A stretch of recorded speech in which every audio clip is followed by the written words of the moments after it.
Friends, मान्या's handicraft channel में आप सभी का स्वागत है। आज मैं आप सबके लिए ये रेड कलर में एक ब्यूटीफुल अंगरखा स्टाइल में कुर्ता लेके आई हूँ। इसमें जो एम्ब्रॉयडरी है वो सिंधी स्टिच से की हुई है। आई होप आपको ये डिज़ाइन पसंद आया होगा। इस कुर्ते को बनाने के लिए बेसिकली दो पैटर्न आपको सीखने पड़ेंगे। एक तो ये वाला बॉर्डर है एंड सेकंड ये वाली बूटी है। तो आज मैं आपको बूटी बनाना बताऊंगी। बूटी बनाना सीखने से पहले सबसे पहले ये देखते हैं कि उसका पैटर्न कैसे ड्रॉ करना है। तो चलिए स्टार्ट करते हैं।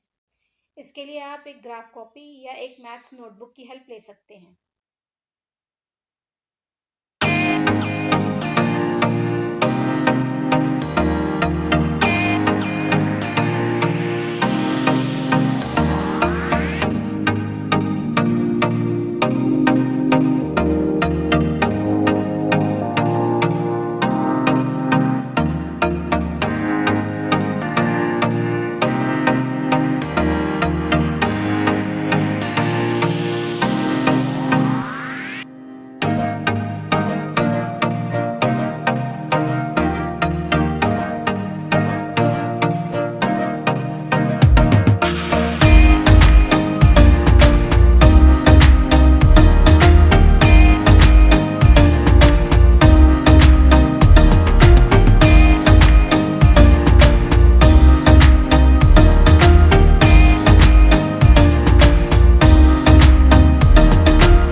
तो आप सब लोग पैटर्न ड्रॉ करिए और इसके आगे एम्ब्रॉयडरी किस तरीके से होती है वो मैं नेक्स्ट वीडियो में आपके सबके साथ शेयर करूंगी। मिलते हैं नेक्स्ट वीडियो में। Thank you.